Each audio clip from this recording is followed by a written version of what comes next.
It was a beautiful sunny day, as they all are in Santa Monica outside, sitting there kind of end of year doing our analysis on how the year had gone and looking at the numbers and going, yeah, this is not working. We've actually don't have that much, money left in the bank. We've probably got about 6 months runway at the rate that we're burning the cash. The Nordstrom stores are not performing where they should be. Yeah, what the hell are we going to do? This is not good.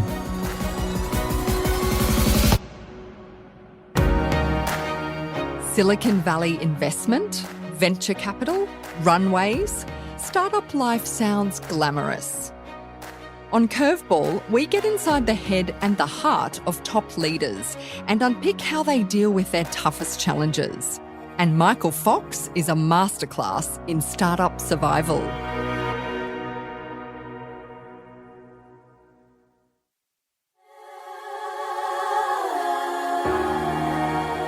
I'm Kelly Reardon, and on Curveball, you get the lowdown on how to thrive and adapt in extraordinary times. How do the sharpest leaders deal with those things they just couldn't see coming? Entrepreneur Michael Fox is a serial startup founder. He took a sharp U-turn from running a company designing women's shoes to one that involves celebrity chef Heston Blumenthal and a food scientist. But it hasn't all been smooth sailing. One of those startups tanked, and tanked publicly. And yet Michael is candid and frank about his journey. And the lessons here are useful for anyone. Michael, before we get to the startup drama, I've got to ask, what's with the mushroom meat that you're now working on? Yeah, I've been vegetarian for 4.5 years. For me, a mix of ethical, environmental and health reasons in that order. I'd kind of done a lot of, or actually no, not even a lot, just a little bit of reading about industrial animal agriculture and just had all these kind of question marks in my head. It just didn't quite seem right that we had pet dogs and we treat our pet dogs so well, yet we eat other animals. That sort of ethical piece kind of had all these questions in my mind about that. Ended up reading a bit more about it. Also could see the environmental impact of meat. So I went vegetarian myself. It was probably a gradual process too as I learnt more about that. I'd probably been reducing my meat consumption for sort of 10 years prior to fully going vegetarian.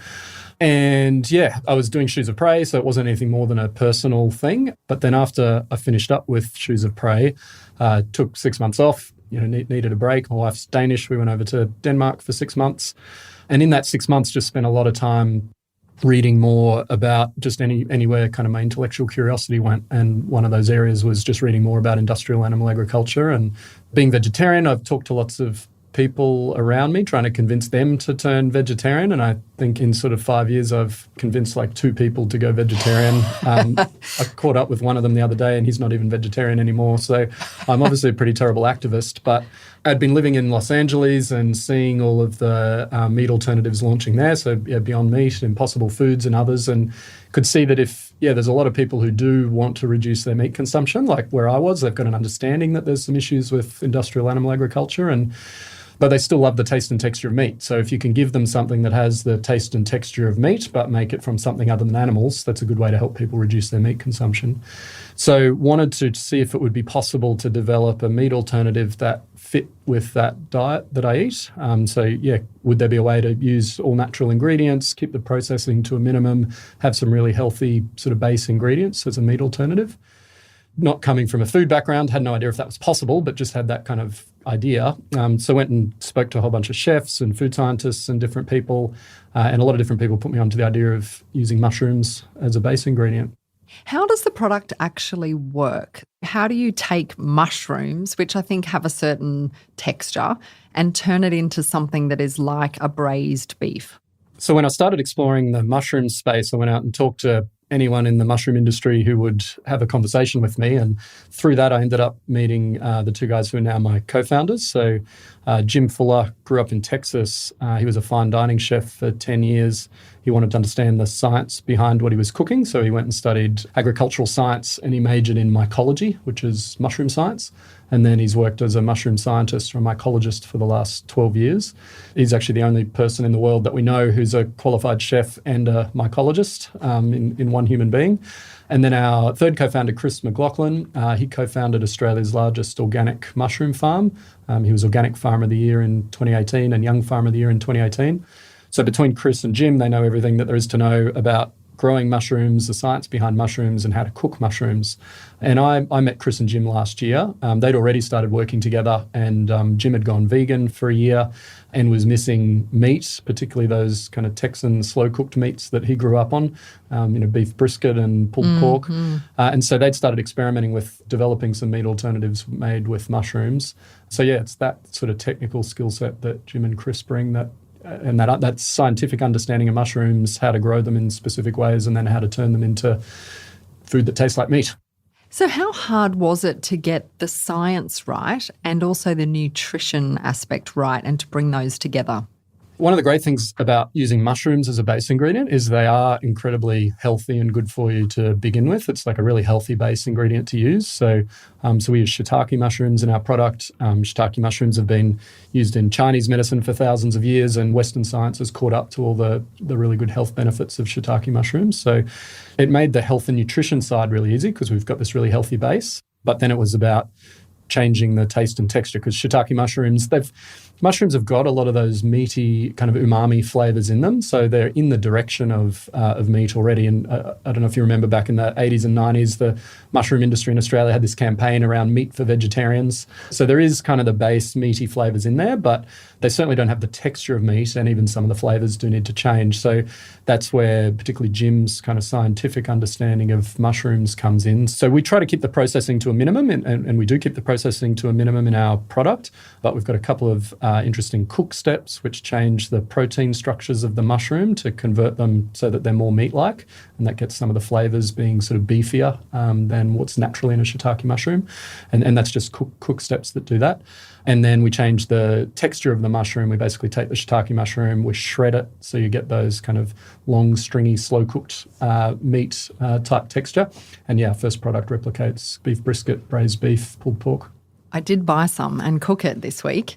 So I got mine at a supermarket and I decided I wasn't quite sure what to cook, but I did an Indian curry, so some veggies with a korma sauce or whatever it was. It is surprisingly like pulled beef or pulled lamb. Like it does have that stringy quality. I guess the texture is as important as the taste. Yeah, totally. I brought you some to try, so you've already tried it. I can hang on to it now. That's very good. Thanks, Kelly. Dinner for me tonight. So the texture is very important. Like the whole kind of mouthfeel of eating meat. That's a big part of it. I mean, that experience of eating sort of a delicious piece of meat is a combination of those kind of umami, meaty, sort of cooked meat flavors, as well as the texture and the mouthfeel. They're probably equally important. So definitely important to get both of those things right in making a meat alternative product. How do you convince someone standing in the aisle, looking across the meat section of a supermarket to pick up your product? Yeah, so there's probably a couple of steps in that. So I think the first one is just a broader educational piece that we don't necessarily do directly ourselves. So, and that's around having consumers kind of understand the issues with particularly the worst parts of industrial animal agriculture and, the ethical, the environmental and the health issues with that. And people are getting that education through documentaries, through books, through podcasts. There's all sorts of places. So we're going after that flexitarian customer who still eats meat, loves the taste and texture of meat, but knows that they should reduce their meat consumption and wants to reduce their meat consumption. Flexitarian, yeah. So what does that mean? Like you're just flexible on what you'll eat, but you're not full-blown vegetarian? Yeah, exactly. You haven't gone vegan or vegetarian. I mean, those are great customers for us too, but our mission is to help contribute to ending industrial animal agriculture. Those people are already not eating meat. So the people we want to go after are the So you're after me. Yeah, perfect. Yep, exactly, Kelly. So I'm going to keep trying to convince you by the end here. Well, you're already convinced. You've had some. So. I have had some. It was actually really good. And thanks. I must say that both to have that, you do feel like, because I sometimes cook a vegetarian curry, but you do sometimes go, it just needs a little bit of beef. But it did give that extra flavour or extra And the texture, instead of having a soft carrot and a soft zucchini and a piece of capsicum, you've also got that tougher piece in there. My daughter, who's 12, ate it all as well. Plates were cleaned, so Great. you did well. No, that's perfect. And what about stocking in the supermarkets? Can you tell me the story of how you went from restaurants where you started and getting it into the supermarket? Yeah, so there are a few meetings leading up to it. So probably one of the most interesting ones was it was with sort of second rung down from the CEO. So he was a really senior exec, really kind of keen on the meat alternative space. And we went and met down in, they've got this kind of concept store in Double Bay in Sydney. They've got a Woolworths upstairs and then a kind of premium sort of concept store that they do testing with downstairs that's also branded Woolworths. And it's got a cafe in it. So we went and met in that store. And I'd had a few conversations with this exec. His name's Jim. And I thought I was coming in to sort of pitch him on, we're getting pretty close to finishing the development. And then we ended up talking for 2 hours and he sort of ended up just sharing lots of information with me about what Woolies were seeing in the space and how the product that we'd been working on, how that was exactly what they were kind of missing in their range. And if we could develop it, they would be keen to have a sort of really tight partnership with us around it. So it was kind of, the perfect sales meeting where I thought I was going into pitch, but it was as much a conversation the other way as well. It was great. How important was it to get restaurants on board? And you got a celebrity chef to sort of sign up pretty quickly. Yeah, so our go-to-market strategy was to, in a perfect world, we wanted a really good chef using the product and to go and launch with a really top chef so that then we could leverage that to get into kind of the next rung down of restaurants and then work our way through food service first. Food service is a great way for a food brand and product to drive consumer trial and brand awareness, particularly if we could get the brand on the menu. So strategy was top chef first, then go into food service, and then later on go into retail once we had all that that brand awareness already. So we kind of wrote down a list of all of the best chefs that we would want to work with, and literally at number one on the list was Heston Blumenthal. And we were fortunate that Chris and Jim had met Heston a few years earlier in the mushroom industry.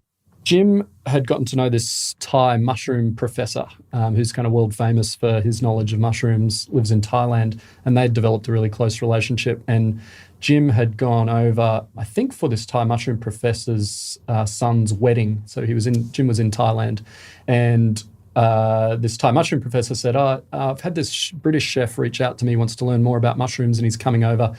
His name's Heston Blumenthal. I figure, Jim, you're a mushroom scientist, but you're also a chef, so you're going to have more to teach him than I will. So would you be interested in spending some time with him and teaching him about mushrooms? And for Jim, it was like amazing life experience, because as a chef, Jim had always looked up to Heston for his kind of scientific understanding of food, and he'd never met Heston before, but Heston was actually what inspired Jim to go and study agricultural science to understand the science behind what he was cooking. So Heston had always been Jim's idol. So when he got asked to do this, he was like, oh my God, this is the best.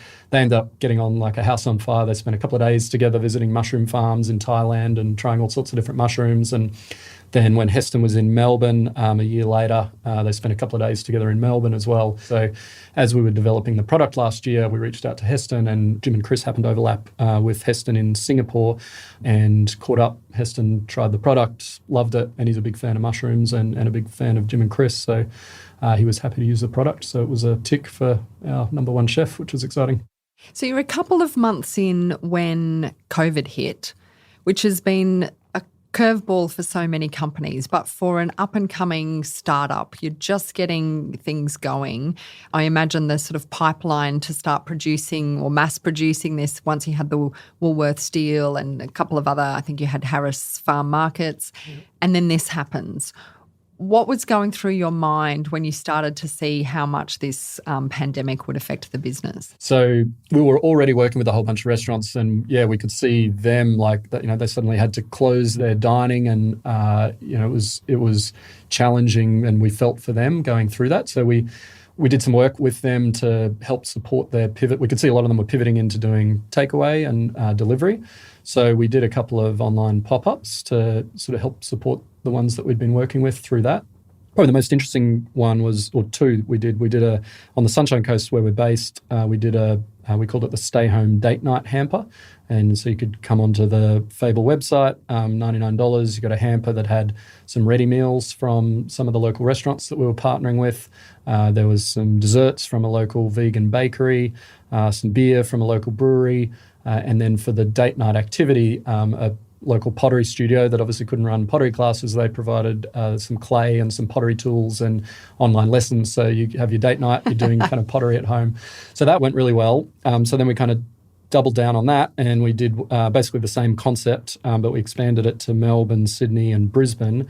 And instead of the pottery kit, we teamed up with a life drawing studio in Sydney that couldn't hold in-person life drawing classes, but could hold them over Zoom. So it was a Zoom life drawing class. So we had the model there, and everyone on their date night was learning how to draw. But I mean, you're trying to do this. You're running a really small company, and you've got a strategy, and you've found some venture capital, and then you're having to move really quickly in the other direction. And moving quickly in another direction requires manpower.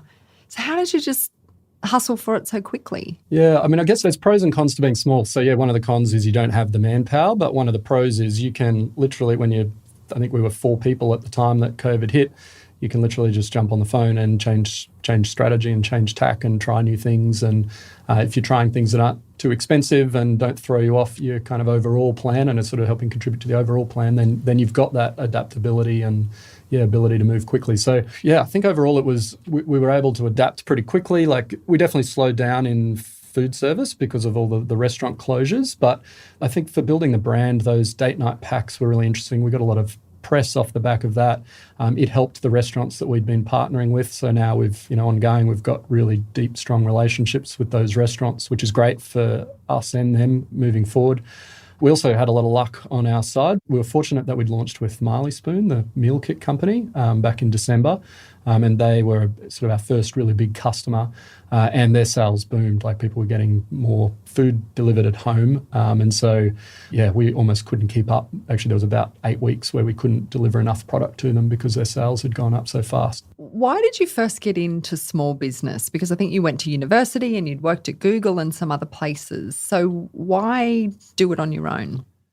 That's a good question. I think it's kind of that entrepreneurship thing is just built into me. Like, I was working at Google, and at the time, and probably still is, like the world's best workplace, best place to work. And the people there were awesome. I really enjoyed it. But I joined the Sydney office when there were about 100 people. And while I was there, it grew, in the 2.5 years I was there, it grew to about 300 people.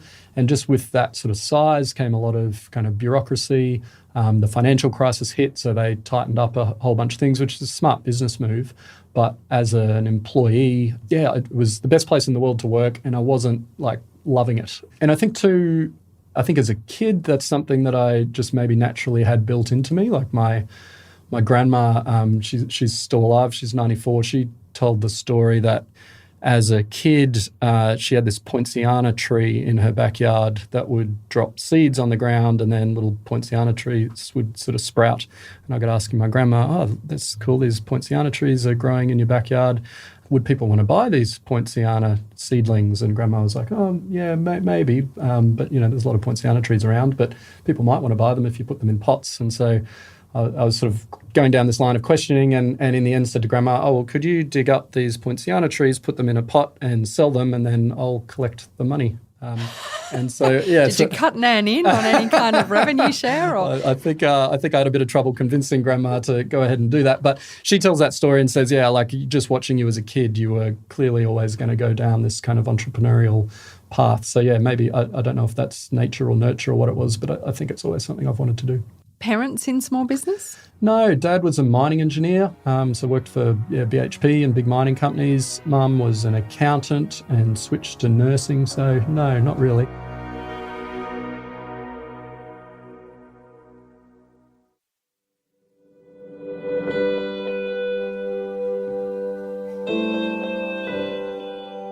I'm Kelly Reardon, and this is Curveball, the show where you get to peek inside a company during a very challenging time.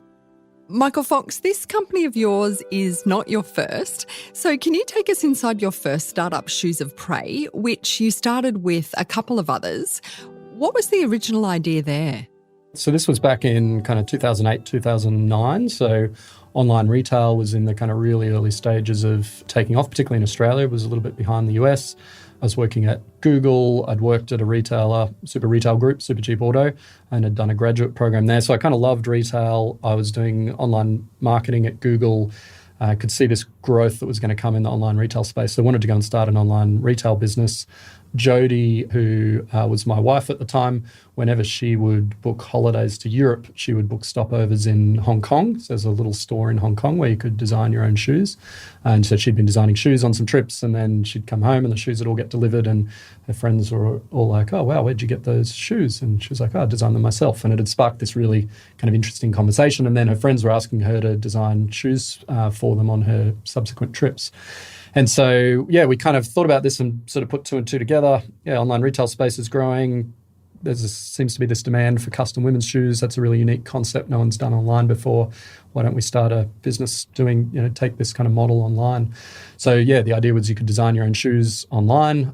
We built all this sort of software technology to do that. And then initially we were using external manufacturers, but we ended up building our own shoe factory in China and sort of built that up to about 160 people in China, raised some venture capital and sort of grew the business. So tell me about that investment, because to convince investors, I think you raised something like $35 million, which is no insignificant amount, particularly in the Australian market. What was that like and how did you go about it?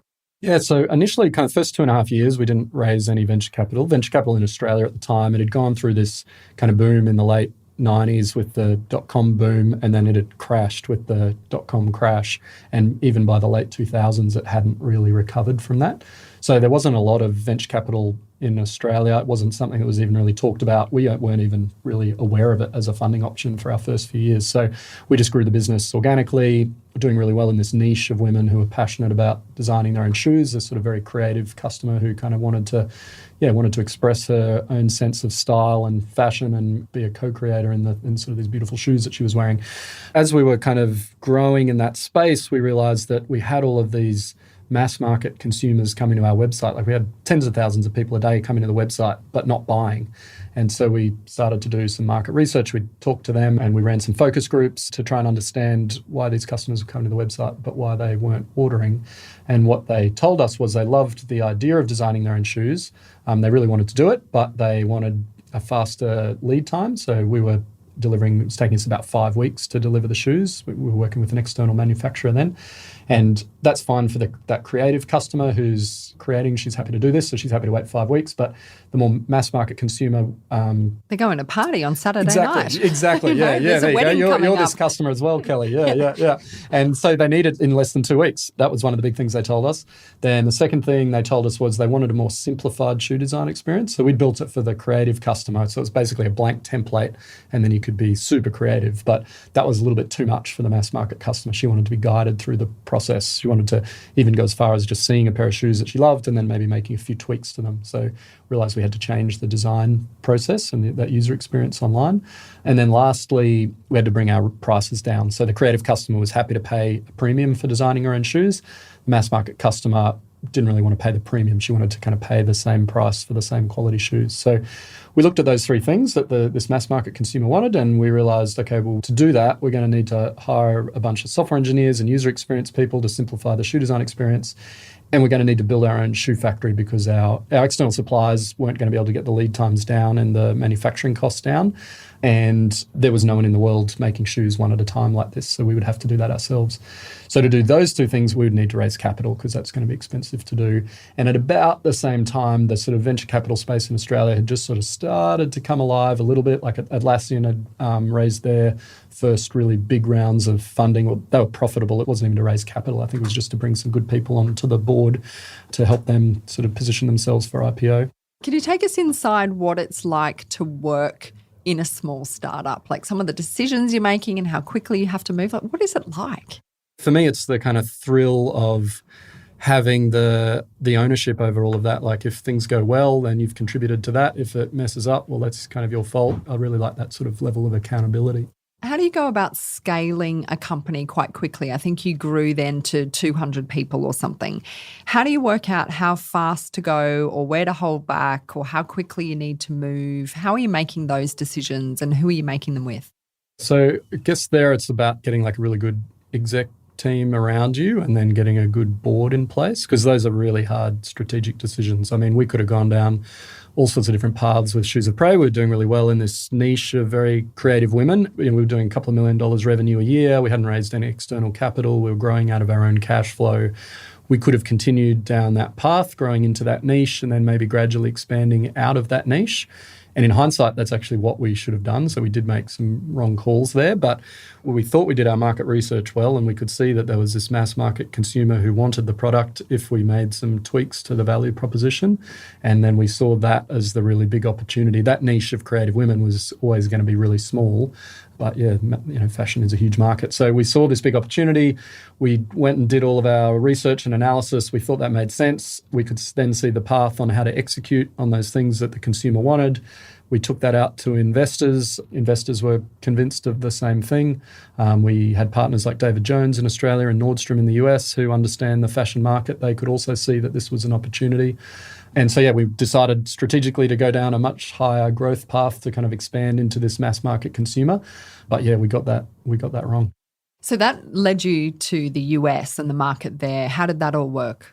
The US was becoming our biggest market. So we manufactured the shoes in China, and we could ship anywhere in the world. So Australia had, started off as our biggest market. I think the second week we sold a pair of shoes in the US. So we were selling globally from day one, but all of our marketing and everything was in Australia to begin with. So we kind of asked ourselves the question, well, okay, this is going well. Who would be the best retailer in the world that we could roll this out with? And Nordstrom was number one on our list because they're a great US retailer, really customer focused and centric. So we felt like we shared those values. That actually started out as a women's shoe store. So women's shoes are kind of on the ground floor at the entrance as you walk into a Nordstrom store, as opposed to sort of makeup on and level beauty. 4 or something. Exactly. In most other department stores. So shoes was their kind of core category. So we reached out to them. It was a kind of 2-year sort of discussion and courting process. They had a bunch of feedback for us on things that they wanted us to adjust with the product and how we did everything. But eventually we ended up doing a partnership with them and raised some more capital off the back of that, moved our headquarters from Sydney to the US. And the goal was to expand into that mass market customer segment in the US. So you and Jody, your wife, your co-founder, you're living in Los Angeles. What was the moment when you realised Shoes of Prey was starting to tank or you might be in trouble? So it was December 2017. We're sitting in our Santa Monica head office in the meeting room. It was a beautiful sunny day, as they all are in Santa Monica outside, sitting there kind of end of year doing our analysis on how the year had gone and looking at the numbers and going, this is not working. We've actually don't have that much money left in the bank. We've probably got about 6 months runway at the rate that we're burning the cash. The Nordstrom stores are not performing where they should be. What the hell are we going to do? This is not good. What's happening in that conversation, you and Jody? Like, what are you saying to each other? What are you thinking? What are you thinking inside your own head? I think that conversation was with Jody, our Chief Operating Officer, Chris, and maybe 1 or 2 of our board members on the phone on a call. And I mean, it was pretty depressing. Like, we were going into the sort of holidays where, you're kind of, it's been a tough year and you're expecting to relax, and then we're looking at the numbers and adding all this up. And, this has been building up over time, but I think that was kind of when we had the final realization, like, okay, we've done everything that our customer research said that we should do. We're delivering on exactly what the customer had asked for, but it's not working. So something's not right here. So it was the realization that, okay, well, our December and January we're going to have to work out what's wrong and work out, is it possible to fix, or can we pivot the business? Is there another customer segment that we can convert this and go after? It was a pretty depressing conversation. And then you've got the curveball thrown at you around, do we go for more investment and change tack and completely go to a different market? And I think you decided it's wide shoes. Yeah, exactly. So we looked at, we'd done really well in this creative niche. We'd gone after the mass market. That wasn't working, but we had some other niches that worked really well. So we did really well in wedding shoes, for obvious reasons. It's exciting to design your own shoes for your wedding and for your bridesmaids. And then we also did really well in this niche of extended sizes and widths. And we'd done a whole bunch of research into this, and about 2/3 of customers don't fit the standard shoe sizes that are put out in the industry because most people are not a standard width. Like widths vary a lot. A lot of people should be wearing a slightly wider shoe or a slightly narrower shoe, but there are a whole bunch of challenges with trying to meet that segment. Firstly, most people don't know that they're wearing the wrong shoe size, so there's a whole education piece that's got to happen. Then secondly, you've got to actually measure their shoe size, and that's hard to do when you're an online business. Then thirdly, fit is very subjective. So my whole life I've worn a size 10.5 shoe, and when I had our team of shoe experts measure my feet, I should actually be wearing a size 10 shoe. So I switched to wearing size 10, but it felt too tight for me. So even though technically that's the right size, I still prefer to wear a 10.5. So even if you get the size right, the customer may not like it. And yeah, so it's very hard space to pivot into, even though there's an opportunity there. I'd love to see someone solve that, but I don't know how that's going to happen. And we realized that we didn't have the cash runway and everything else to be able to solve that.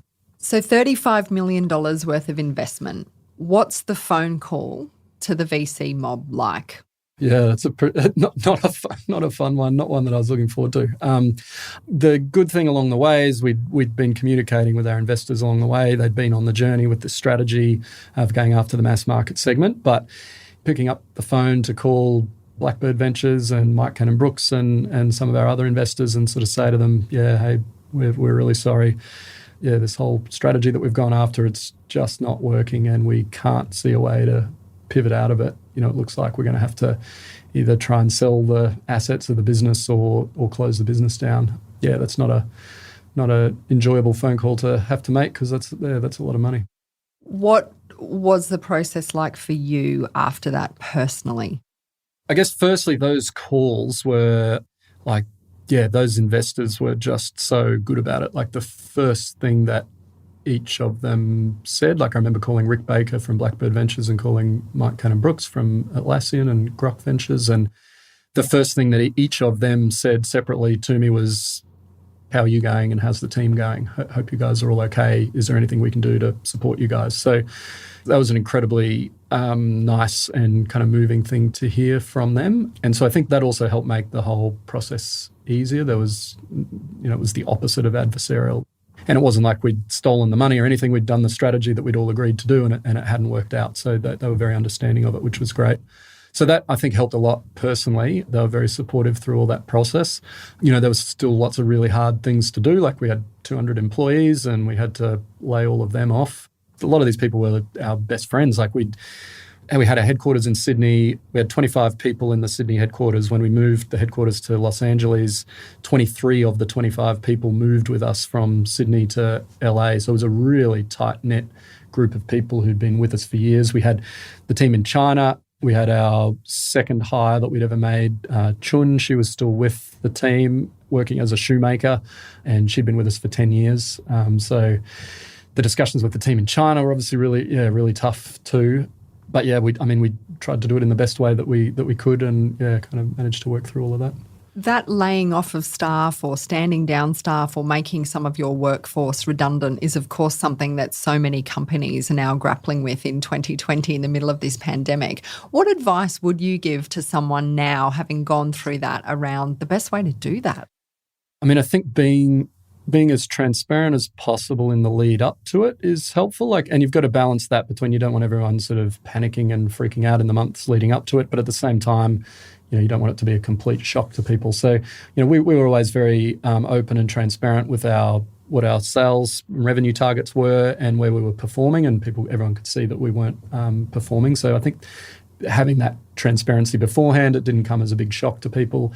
And then we tried to do it in the best, kind of most empathetic way that we could. So in our case, we had a lot of Australians who were on E3 visas in the US. The US visas are tied to the company. I think actually almost all of the Australians ended up finding new jobs within that 60 days and staying in the US. And there are a couple that either went to the UK or Australia, but they were kind of wanting to do that anyway.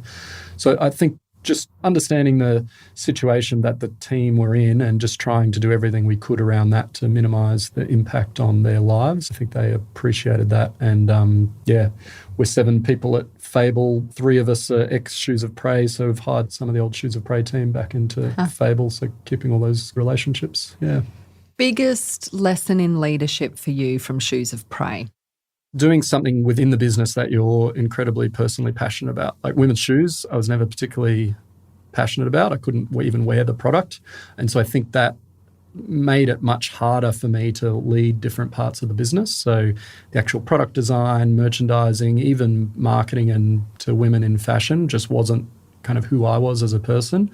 Whereas in Fable, I'm vegetarian, I eat a really healthy diet, like the product is exactly kind of my set of personal values and who I am, and that just makes so many parts of the business just so much easier and makes it easier for me to be a leader, not just in kind of certain areas. Like in Shoes of Prey, I could do a good job with all the logistics and the supply chain and the sort of technology sides of the business, but the actual core product, I struggled to in those parts because it wasn't my skill set. I had that in Jody as a co-founder, whereas in Fable, the whole premise of the business is core to my values. So that helps in all the leadership aspects.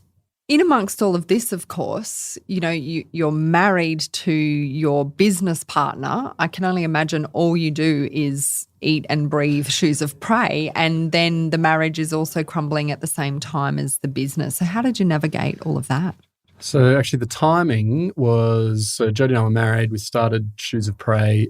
About 4 years into Shoes of Prey, we ended up separating. So that was actually before the move to the US. So we were still in the kind of high growth phase when we separated.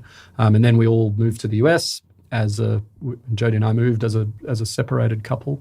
And then the last 6 years of the business, we worked together as ex-husband and wife. So does that work? I mean, it seems quite extraordinary. There are a few things in our favour. So we'd met when we were 20 and 21. We'd got married at 24 and 25. So we were very young. And then we'd started Shoes of Prey at like 27, 28, and then separated at in our sort of early 30s. And just in our kind of mid to late 20s, we'd just grown in sort of different directions. And so it was a mutual decision to separate as opposed to being one-sided. I think a one-sided marriage separation, I imagine, would be much harder. So the fact it was a mutual decision made it easier. Because we were doing Shoes of Prey together, we also tried everything that we possibly could to try and make the marriage work. So we'd done lots of marriage counselling, and I think the kind of final endpoint for us both was we were at onto our third marriage counsellor, and we kind of sat down and we had the conversation, sharing all the background for an hour and a half. And at the end of that, the marriage counsellor said, normally when a couple comes in, I've got 10, 20 things that they can try. You guys have tried them all. I can't help you. And so I think at that point we were like, okay, the marriage is not working. But we were still really good friends. And even having gone through that process to try and make the marriage work, we had a lot of respect for each other through all of that. So the friendship was still really strong. The business partnership as co-founders was still really strong. And so, we kind of made a decision we had those 3 parts to our lives. We would separate on the marriage piece. We'd stay friends and we'd stay working together. It definitely wasn't easy. Navigating the next few years of us each, starting dating other people, and then conversations around, well, do we bring our partners to the office for office drinks? What are our kind of rules around all that stuff? So, but we just had a very open conversations about all of that and talked it all through, and we were able to make it work. There are so many husband and wife businesses out there, and so, I imagine that you live, breathe, sleep, every conversation you're having is about the business. So do you think that was part of the problem? I'd describe it as a catalyst, but not the cause. It amplified the issues that we had in our marriage and the actual kind of cause of us breaking up. It amplified that and made it clearer, and it probably helped catalyse the separation. But I think that would have happened regardless, because it was, we'd just grown in different directions from when we'd met at 20 and 21. What's she doing now? So she stayed in the US I left Shoes of Prey kind of mid 2018. And then she stayed with the business for the next 6 months, working on some of those pivots and then ultimately closing the business down. And then she stayed in the US for a while because her new partner was in the US. But she moved back to Sydney maybe 12 months ago. And what does life look like for her now? What's she up to? Yeah, so she wrote a book about the whole Shoes of Prey experience. So she published that, it was about 6 months ago. So she spent sort of a year working on that book, post Shoes of Prey. And then she and her partner Vuki have just had a baby about 3 or 4 months ago. And so, yeah, she's taking time out being a mum. And then I think once she's through that, she'll figure out what the next step is for her. You have a second wife who I think is involved in Fable Food. So how's that going to work and what's different this time? Yeah, that's a good question. So my second wife, we've got 2 kids now, a 4-year-old and a 2-year-old, and we were kind of initially very conscious of not wanting to work together after the experience of Shoes of Prey and with Jodie and I, but it just kind of naturally evolves that way. Like we moved to the Sunshine Coast a couple of years ago because we wanted to be back close to family, and we kind of structured Fable from the start to everyone's kind of working remotely in the business.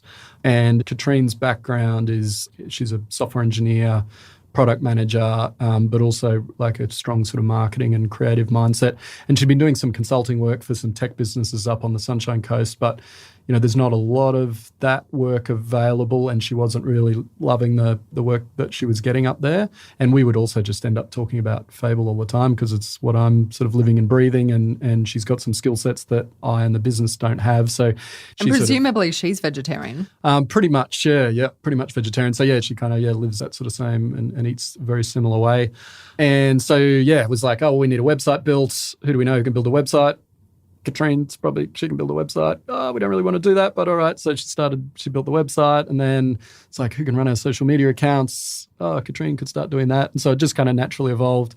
We've done it as everything that we can to try and sort of separate things and still keep our personal life and work life separate. And so far so good. And also going back to the experience with Shoes of Prey and with Jodie and I, again, it wasn't the cause of us breaking up. It was more just a catalyst. So yeah, we're very conscious of making sure that it doesn't have an impact on our marriage. Running a small business requires you to do everything and anything. And so how do you do that without killing yourself? How do you not work 15 hours every single day and end up, kind of fat and unhealthy and unhappy and stressed? What are the tips? Yeah, well, I probably do work 15 hours a day, but I try to structure it in a way. Yeah, I try to structure things so that I can stay fit and healthy. So part of the reason for moving to the Sunshine Coast was, with a 4-year-old and 2-year-old, we wanted to be close to family. For me, like my kind of meditative happy place is the beach. So we rented a house on the beach. We couldn't afford to do that in Sydney, but we can afford to do that on the Sunshine Coast. And just that kind of outdoor lifestyle is great on the Sunshine Coast. And it's just wonderful having family around with young kids. So for me, like my priorities in life right now, like number one is the family and the kids and making sure I'm spending enough time with the kids. And then, a close second is the business. I think working from home means I don't have those kind of commute hours. So I save all of that time. So I'm getting like 3 hours a day with the kids, 12, 13 hours on the business, and then making sure I get sort of at least 7 hours sleep a night. And then on weekends, I'll do a mix of a bit of work and family stuff. And it ends up being a good fit. I think also working in the food space and being in the healthier end of the food space, that also helps. Like we're eating really healthy, meeting all the other food, particularly the health food businesses up on the Sunshine Coast. And there's lots of really good ones up there. So I'll go and catch up with different people to talk about our businesses and end up eating healthily while I'm doing that. So I feel like I've got a good, healthy balance of, family time, exercise, spending time with friends, and still being able to have the time to work hard on the business. And what do you think this COVID era and lockdown and working in a different way has meant for, I guess, your perspective at the moment? What are the things that are, coming up in your mind as you work in a different way? We structured Fable from the start for everyone to be able to work from home, partially because I wanted to live on the Sunshine Coast. My co-founders live in Melbourne. Chris lives in Brisbane. We work with a co-manufacturer in Malaysia. So we're all kind of spread out. Actually, one of our old Shoes of Prey operations managers in China. So she works remotely from there. And so we're all spread out anyway. So we kind of wanted to work remotely to begin with. And then COVID's just kind of been an extra sort of nail in the coffin of any thoughts we had of all co-locating in one place and having an office. If we can structure things to be able to work remotely, it just opens up much better sort of hiring opportunities because you can hire kind of anyone in the world. And if you can structure your systems and everything so that everyone can work efficiently remotely, that's got some really good benefits. Well, thank you so much, Michael Fox, for taking us inside your journey. A few curveballs along the way, but congratulations on the new business. Thanks so much, Kelly. Really appreciate it. This is Curveball, the podcast that lets you take a sneaky look under the hood of some of the most innovative companies, right when they're dealing with some pretty challenging stuff. And did you know you can ask your smart speaker to play the Curveball podcast? And I'd love you to subscribe. It's completely free and it helps people find the show. You can find us on podcast apps like Castbox, and do make sure you hit subscribe so you don't miss other great episodes like this one. It was kind of almost the dream that I'd never dared to dream, Adore Beauty being a listed company. I guess after bootstrapping for such a long time, I really wanted to give the business that opportunity to be able to go on and continue to grow for another 20 years, another 50 years. I didn't expect that we'd be doing it virtually during a pandemic and running all the road shows over Zoom. That's Adore Beauty founder Kate Morris on getting fired, teaching herself to code, and converting 12 grand into a multi-million dollar publicly listed empire. Curveball's a production of Dead Set Studios. But it's your turn now. I'd love to hear from you. Are you just starting out running a company? How's it going? Maybe you're on a different leadership journey and you've had quite a few curveballs thrown at you this year. Please drop me a line or send me a voice memo recording from your phone. Send it to hello@deadsetstudios.com because I would love to share your stories on this podcast. We've got so many great leaders who've agreed to share their tricky moments with you, as well as their hints, hacks, and tips on how to thrive in the face of uncertainty. So keep listening to Curveball wherever you find your podcasts.